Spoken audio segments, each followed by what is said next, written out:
There has never been more hype for a Dragon Ball video game release than Sparking Zero. And why is that? Because fans have waited over a decade for a new entry in the Dragon Ball Z Tenkaichi fighting series, and we thought it would never come. If you really do your research, the PlayStation 2 era of Dragon Ball Z video games created as much new fans to the franchise as the TV show itself did. Kids, teenagers, and adults have longed for the incredible feeling of adrenaline that the DBZ games of that generation imprinted upon them. Millions of gamers longed for the nostalgia of playing against their friends, blistering and burning their thumbs trying to be the strongest in their universe. Many of them sharing the game with their friends, introducing the franchise to them, expanding the fandom far and wide, and creating new fans by the thousands. Today, I want to take a trip on the Wayback Machine to the 2000s and look at all of the Dragon Ball Z games on the PlayStation 2.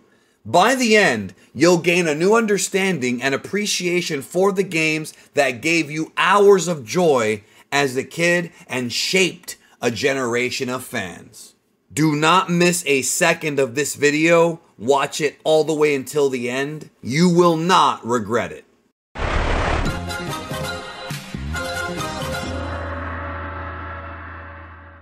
The PlayStation 2 was far from the first console to feature Dragon Ball games. The problem is that the vast majority, in fact almost all of them, never came to America. There were Dragon Ball games on the Famicom, Super Famicom, Mega Drive, known to many people in the West as the Nintendo, Super Nintendo, and Genesis, and there were games on the Game Boy, PlayStation 1, and Sega Saturn.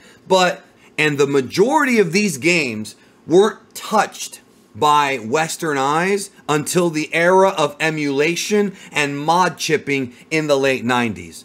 I played several Dragon Ball games, many of them didn't even have fan translations at the time, on my old PS1 with the Game Shark and the spring in the back, as well as ROMs. It wasn't until the PlayStation 2 era that we started to see Dragon Ball games released for the system in North America and in English-speaking countries at an astronomical rate. There were multiple reasons for this. On the surface, it may seem like the reason as to why we never got any games in America is because Dragon Ball and Dragon Ball Z weren't really airing in America and didn't become the hot show until the late 90s. The fact remains that Dragon Ball Z in the late 90s and early 2000s hit its absolute peak in North America, as it was one of the most watched shows of that era and hooked a lot of new fans. So it may seem like the Japanese company, specifically Bandai Namco, who was really in charge of putting out the Dragon Ball games, felt comfortable with releasing them in North America because of that fact. And so they commissioned new games.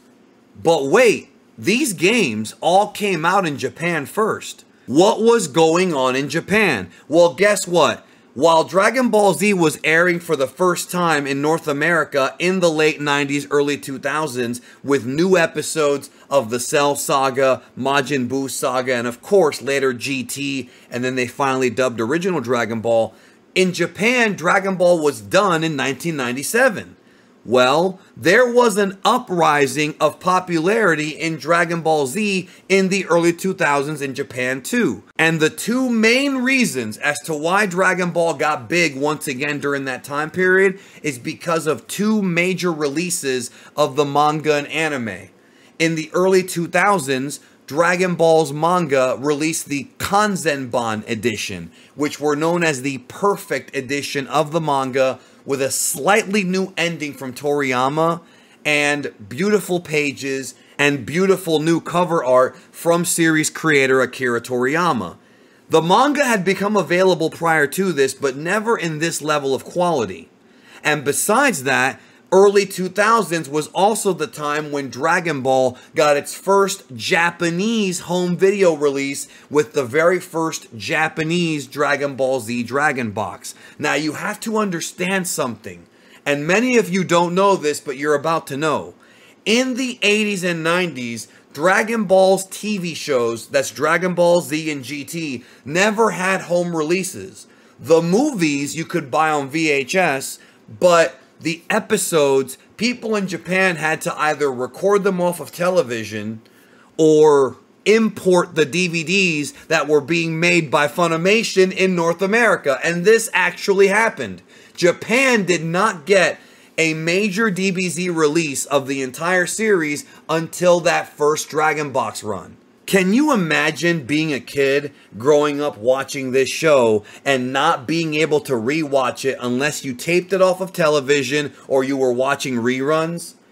And this was the first time it was ever put out on DVD in Japan, not the VHS format. So as a result of the manga and anime once again catching fire, this would lead to the synergy between Shueisha, Toei Animation, and of course Bandai Namco, and they figured it was the perfect time to create a new Dragon Ball Z game for the current gen system, the PlayStation 2, which was a massively high-selling system both in Japan and North America. This channel is not really a business advice channel, but I will tell you this that I've learned from studying and from my own experience. Timing is everything.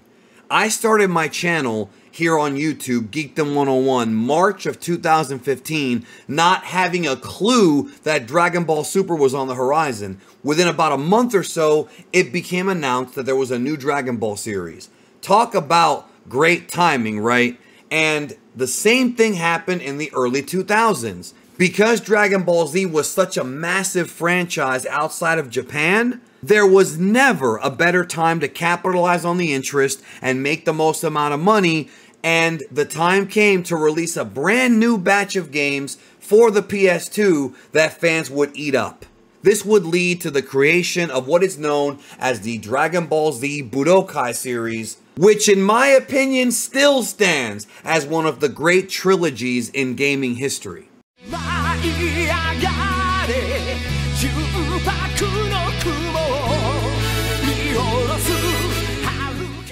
So with the PlayStation 2, developers had a brand new piece of hardware to make Dragon Ball games for. With the DBZ video games that came out prior to the PS2, there were hardware limitations. A lot of the games on the SNES/Super Famicom were just 2D fighters that mimicked other ones of that time period. And when you got to the PlayStation era, you had games like Final Bout and Dragon Ball Z Legends that really explored what Dragon Ball could be like in 3D environments.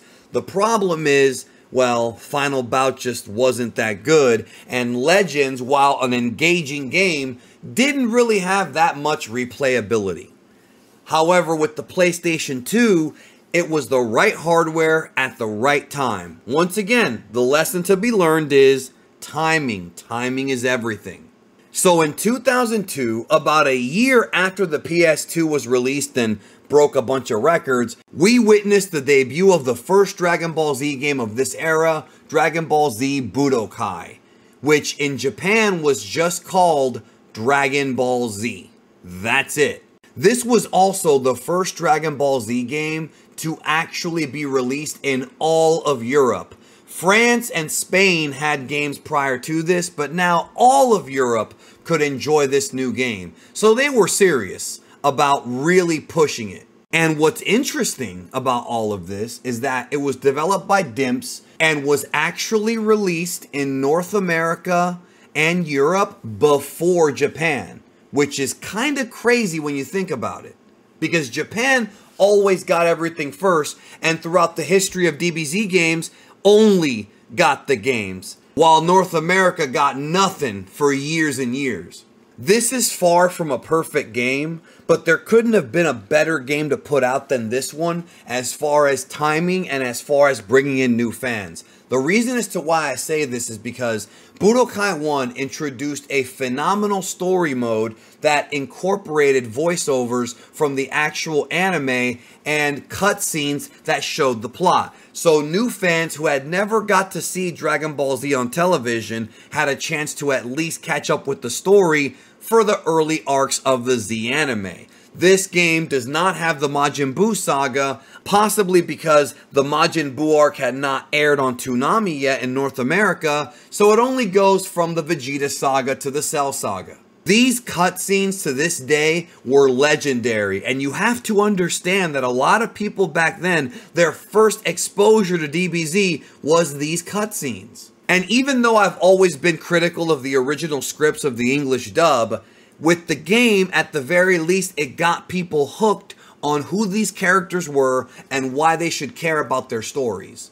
Besides just the regular story mode, there were what-if bonuses, where you could actually play as the villains, Vegeta, Frieza, and Cell, and follow a custom story that provided a bonus for people who had already seen the show a bunch of times, like myself, who were already familiar with the story, a bonus for us to sink our teeth into. But it was the gameplay mechanics that really made me love this game. Although far from perfect, Dragon Ball Z Budokai at the time was the closest a video game came to truly capturing the feel of being in a Dragon Ball Z type of battle. The giant locations and 3D elements gave us a new perspective. Borrowing elements from previous Dragon Ball games such as the whole punch, kick, and guard moves and the key attacks which other 2D games had done prior to it, but also improving upon the system and adding new elements to the combat, such as the addition of capsules that you can give a character to give them a certain kind of edge. And of course, the fact that when you first play this game, you have to unlock the majority of the Dragon Ball Z roster, which was not really a feature of prior games. In those games, the majority of the roster was available from day one, but in this game, you had to work to get them all, which kept bringing us back to playing the game. Each character had these different slots that you could put in up to 7 different skills, so this provided strategy besides just random button mashing. Even though the sequels to this game outshined it completely, it still remains the foundation of the PS2 Dragon Ball Z era that future games would follow. The following year, Atari and Dimps would once again work together, joining forces to release the sequel, Dragon Ball Z Budokai 2, known in Japan just as Dragon Ball Z 2. Dragon Ball Z Budokai 2 took the elements of Dragon Ball Z Budokai 1 and added things that were severely missing from the first game, making it feel like more of a complete package. In this game, you have the Majin Buu saga, which was not included in the previous game and a very important part of the series as it was the final arc Toriyama wrote in the original run of the manga. It's here in Dragon Ball Z Budokai 2. However, the story mode has been changed drastically. This new version of the story mode is called Dragon World. And from the conversations I've had, people seem to be split on this. Some people love it, some people hate it. I'm one of the ones that loves it, and I love Dragon Ball Z Budokai 2.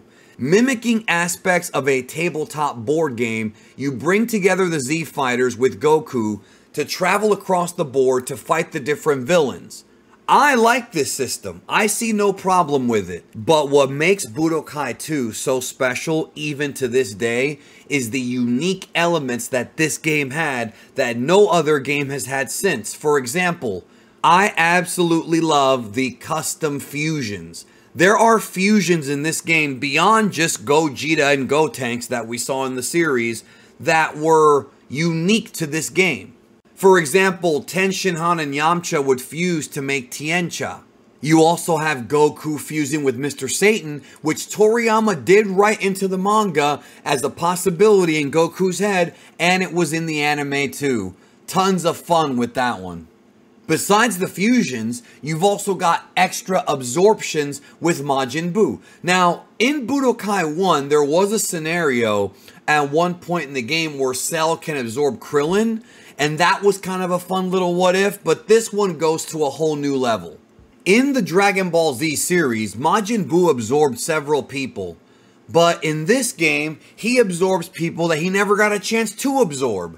We saw him absorb Gotenks, Gohan, and Piccolo, and he transformed every time he did that, but this game lets you absorb Frieza, Cell, and Vegeta. And as that happens, just like in the series, Majin Buu's form begins to shape into the characteristics of the character he absorbed. He can even absorb Tenshinhan and Yamcha. These two characters are so much more useful in this game than they were during this time of the series. And also, because in this version of the game, Frieza and Cell sort of become recurring villains, they both can become Majins in the Dragon World 5th stage. These little bonus features make this game so awesome, and to me, it polishes everything from Budokai 1, except makes it bigger and grander, and this game feels complete. Budokai 1, in some instances, kind of feels like a demo, probably because they're missing the Buu arc, but this game feels like a complete representation of what Dragon Ball Z is and was. The North American version of the game only had the dub track with the Funimation English dub cast, but did you know that some European countries hated this feature and demanded the original Japanese voices be put back in, even though it's not their native language? That just goes to tell you that people that talk trash about the Japanese voice actors, 99 times out of 100 are ignorant Americans. Sorry, but it's true. However, all of the fans were brought back together with the features they added to Budokai 3, the third game in the Dragon Ball Z Budokai series. Dragon Ball Z Budokai 3, also known as Dragon Ball Z3 in Japan, is the third game in the Budokai trilogy, and this is the one where not only has the gameplay been nearly perfected, but all the bonuses in this game is something they didn't even need to do, but they did it for the hardcore fans of the series. Now, one of the things that I found interesting about Dragon Ball Z Budokai 3 is that it was later re-released as one of the PS2 Greatest Hits editions, but that actually was more than just a different box cover.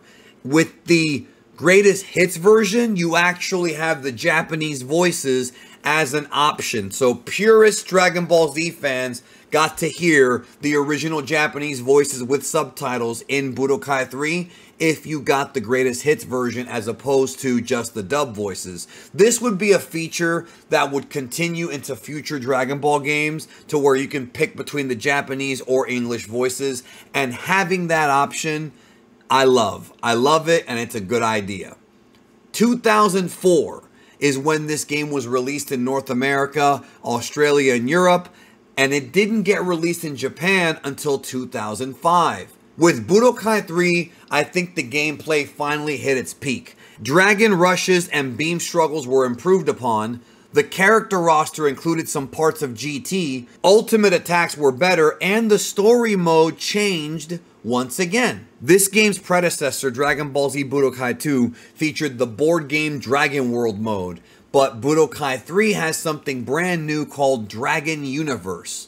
This mode incorporates RPG elements where you are literally flying across the planet, finding locations in different maps to find capsules, money, Dragon Balls, and battles. And with these battles, you level up your character and you progress the story. The RPG elements that were included in this game are among my favorites in the history of DBZ games. And that battle with Kid Buu, oh my god, that to this day remains one of the toughest boss battles that I've ever experienced. Let me know if you agree with that, and don't forget to leave a like right now on the video, and remember to comment which of the PS2 games, Dragon Ball PS2 games, you enjoyed the most and why. But I'm not done. There's more games to talk about. Everything improved in this game, even the combos. You may not agree with me on this one, but Dragon Ball Z Budokai 3 is my favorite Dragon Ball Z game on the PS2 and ranks among my 3 favorite DBZ games of all time. Many times I put it at number 1 depending on what mood I'm in, because it really is that great to me. It really is a phenomenal game. But let's not forget one important aspect that will trigger your nostalgia bone. Kenji Yamamoto's original score for this game all three of them, is phenomenal. The music in these games stands as some of my favorite music in DBZ games, but unfortunately, because of the plagiarism scandal that hit in the early 2010s, Kenji Yamamoto was removed from making Dragon Ball games, and in all of the re-releases of Budokai 1 and 3, specifically the upscaled HD version, the music has been replaced with a new score that's nowhere near as dope as the original. Budokai 3 won GameSpot's 2004 Best Fighting Game and Best Game Based on a TV or Film Property award, which was a huge deal, and I would have never believed that a Dragon Ball game can win an award, especially in that era where fighting games really evolved. But Budokai is more than just a fighting game. There's lots of different elements in it and a hybrid of styles that make it so much fun and has provided so many memories for me. To me, Budokai 3 is peak. With Budokai 3 coming out in 2004, what would be next for Dragon Ball Z on the PlayStation 2? Well, it would actually go back to its roots in a way in 2005's Super Dragon Ball Z.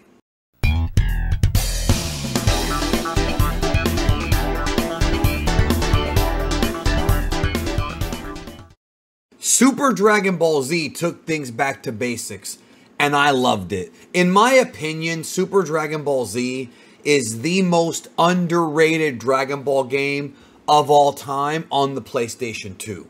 I know that Tenkaichi and Budokai 3 were played by more people and enjoyed by more people, and it's a shame because Super Dragon Ball Z was phenomenal. The closest that this series ever came to replicating the arcade Capcom style fighting game was in the Super Famicom game Dragon Ball Z Hyper Dimension. That kinda sorta felt like a Capcom game, although not as much as this one, as you have these cell shaded 3D characters fighting in a 2D styled game.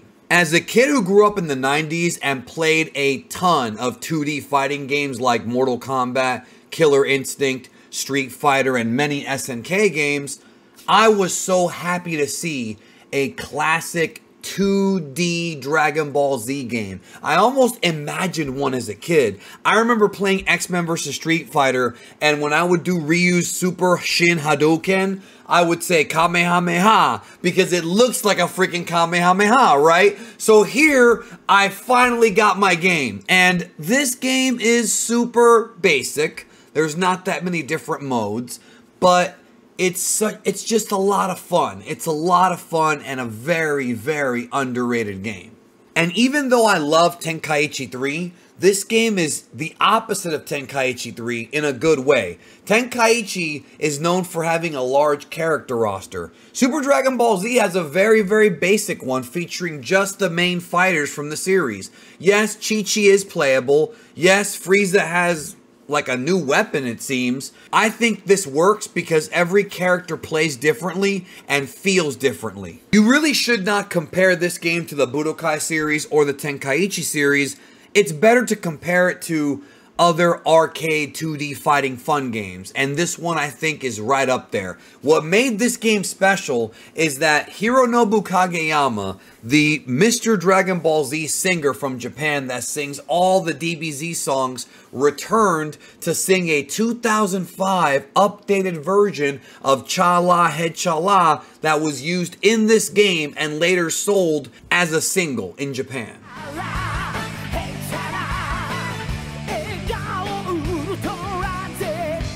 Unlike previous titles where Kenji Yamamoto did a lot of the original music, this game tries to get even closer to the anime by bringing in some remixed versions of the Kikuchi score, making this the closest you're going to get to experience the feel audibly of Dragon Ball Z and the power of that music. Also, as a hardcore fan, I loved how the character models resembled the manga version of the story more than the anime when it comes to the colors. That's right, the colors in the manga do differ sometimes from the anime, and this focused more on that kind of shading. Dragon Ball FighterZ, many years later, would do something similar, except they would borrow straight up panels and scenes right out of the manga for some of their attacks.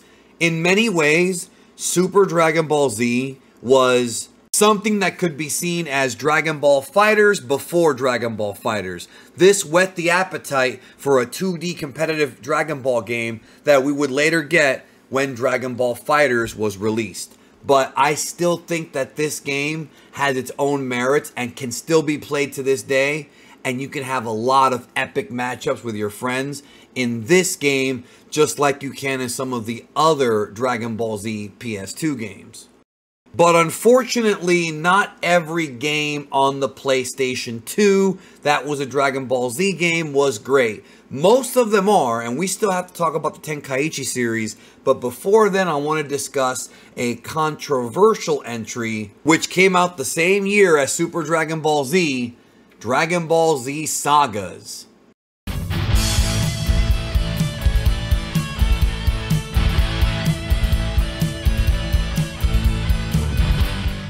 Dragon Ball Z SAGAS is a game that I really don't have a lot of nostalgia and warm feelings for, mostly because I never played it on the PlayStation 2. I never got to play it back in the day when it first came out. Now, unlike most of the games on the PS2 up until this point, this is not a fighting game. It's actually, in a way, think of it like an unfinished, unpolished version of Kakarot. They're not identical games, but it's more of an adventure game with 3D environments with some beat 'em up in there as well. Now, on the surface, that sounds awesome, and that formula has worked for other Dragon Ball games, such as Revenge of King Piccolo and Dragon Ball Advance Adventure, which was a 2D beat 'em up, but still a lot of fun. Right off the hop, this isn't even the entirety of Dragon Ball Z. I've complained in the past about how too many games focus on the Z portion and not enough on original Dragon Ball or GT, but at this point, for a game called Dragon Ball Z SAGAS to not have all the sagas, even from Dragon Ball Z, there's no excuse.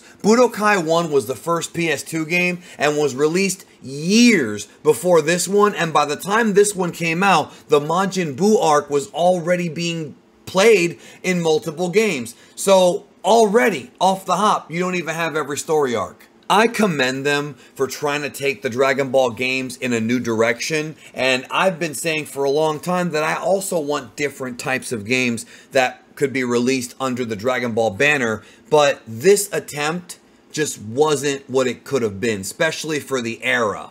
I've talked to people about their opinions on this game, and it usually ranges from, I hate it, it's terrible, to, oh, it's not that bad, but nobody ever proclaims it as a wonderful, amazing game. And again, everyone has their first game. So if this is your first Dragon Ball game, it's going to leave a mark. It's going to leave some nostalgia. But for a lot of people, by this point, they already experienced Budokai, and some even got to play some of the RPGs that came out prior to Budokai with ROM fan translation patches. So this just was a time waster for a lot of people, and it flopped so bad it never got a Japanese release. Listen to what I'm telling you right now. A Dragon Ball game, which Dragon Ball belongs to Japan. You can't argue that. It's a fact. Dragon Ball comes from Japan. For a Dragon Ball game to come out and not released in its country of origin, that's pretty damn strange. It kind of reminds me of that awesome 2D platformer from the Super Famicom based on Back to the Future Part 2. That's a damn good game, and yet it only came out in Japan and never in North America. Don't you think it's a little bit weird that a movie like Back to the Future, which was created in America, filmed in America, is starring American actors in English, got a Japanese-only release, and there's even some Star Wars games that never came out in America? Isn't that always weird? It's strange to me, dude. But it can be explained with SAGAS. It just flopped. People were still playing the Budokai games at this point and still loving them. This game, though, the controls are weird and wonky. The premise itself, while good, does not deliver on it. There's really weird glitches in the game that I noticed. There are some very strange design flaws. I don't know if this game was rushed. I don't know if maybe the people making it never got to finish the game or test it properly, but it's really, really a weird anomaly in the middle of the 2000s, surrounded by better games from Dragon Ball, from this franchise. Boss fights go on forever and it feels like a waste of time. Not in a fun way either, it's repetitive. The game feels endless and it doesn't really expound upon the original story of the series whatsoever, or at least in very small increments. This is a game that is just not even, to me, it's not the worst game ever made, but it's just not even worth spending too much time on because you'll get bored fast. So let's talk about a brighter spot in the PS2 era of Dragon Ball Z. We've got a few more games left, including the Tenkaichi series and Dragon Ball Z Infinite World. So up next, we're talking about the Tenkaichi series, aka the Sparking series from the PlayStation 2.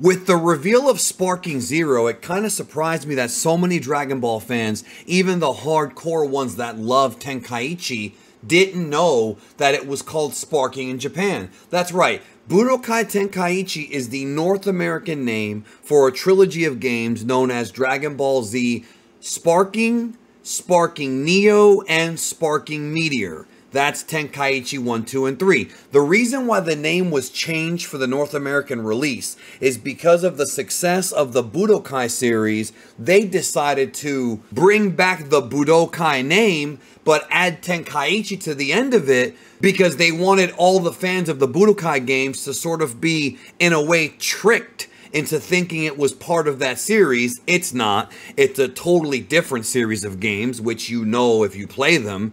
And then, of course, the Tenkaichi at the end was meant to differentiate it. However, the damage had been done, or in this case, it could be considered smart marketing because these games were very successful. What's interesting about the name Budokai Tenkaichi is that it's actually backwards. It's from Dragon Ball in Japan. The tournaments in the Japanese original manga and anime were known as the Tenkaichi Budokais, and that's where Budokai Tenkaichi comes from. And ultimately, Tenkaichi is kind of a fitting name because it's a tournament-styled fighter, but with a twist.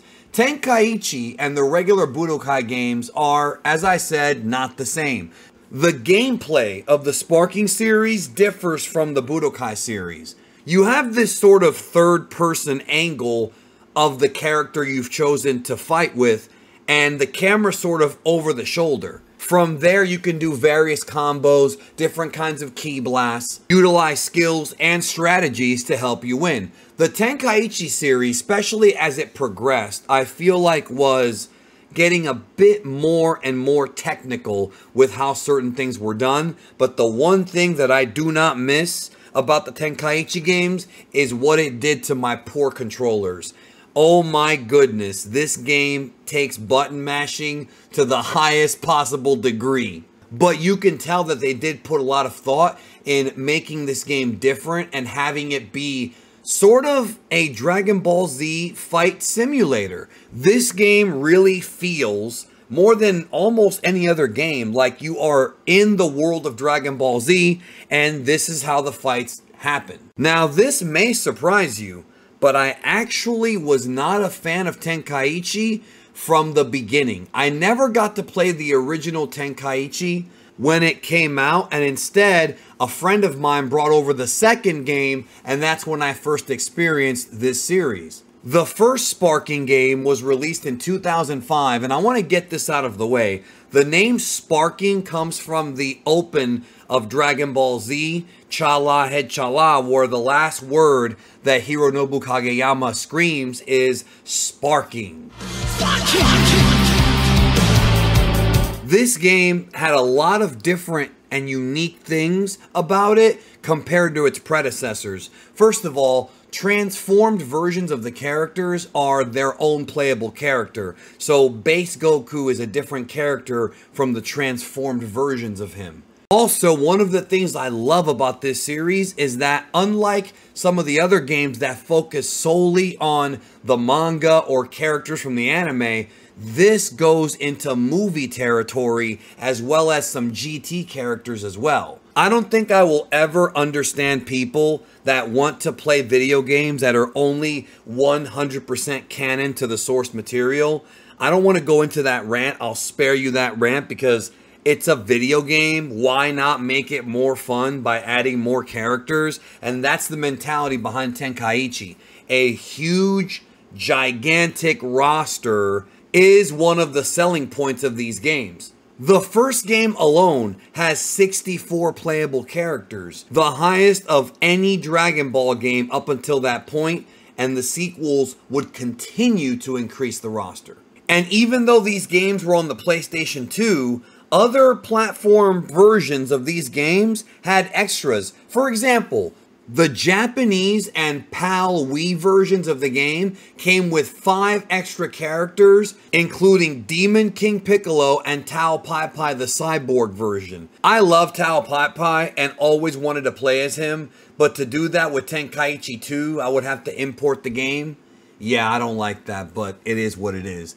Also, the music for Tenkaichi 2, I felt was phenomenal. Honestly, I think the Tenkaichi 2 soundtrack might be my favorite out of the 3 Tenkaichi games. However, I really want to put a spotlight on the one that everybody loves, and that is Dragon Ball Z Budokai Tenkaichi 3, aka Sparking Meteor.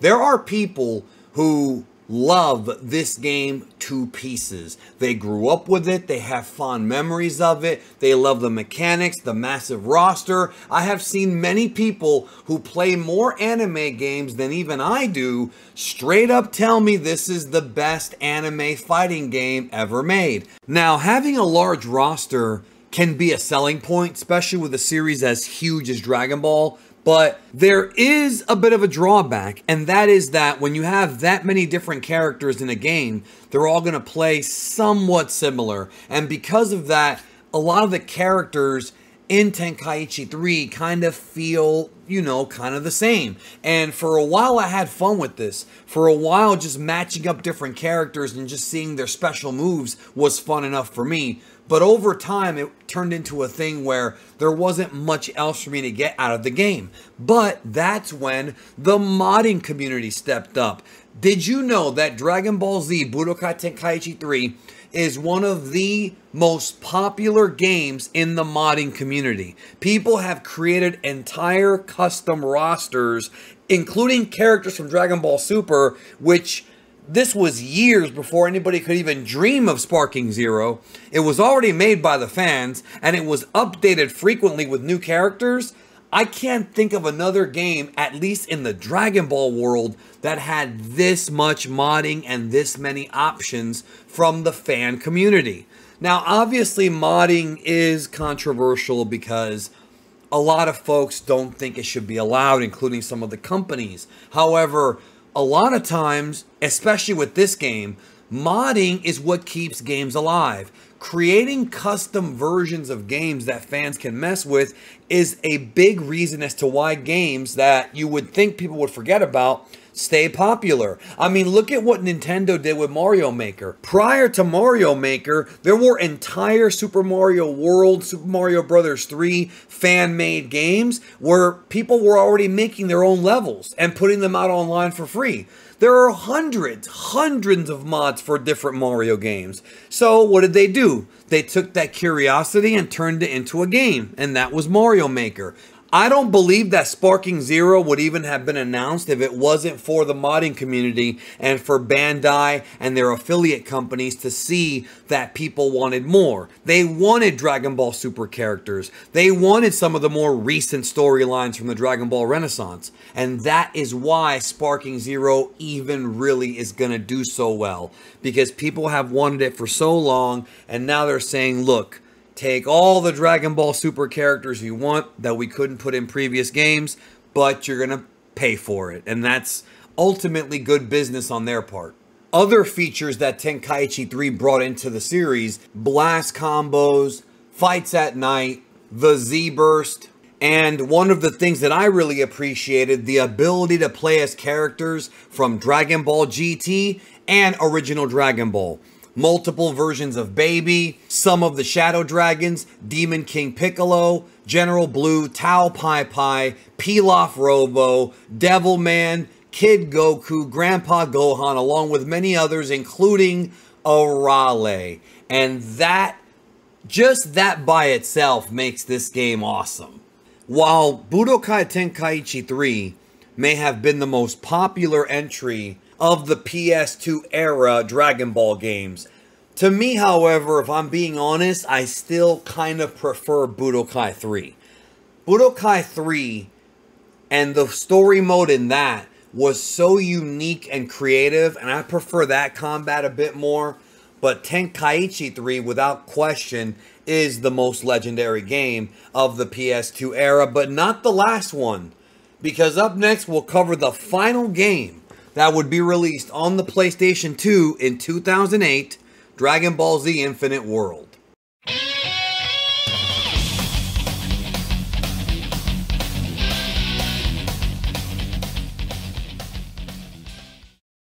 I think Dragon Ball Z Infinite World came and went for a lot of us.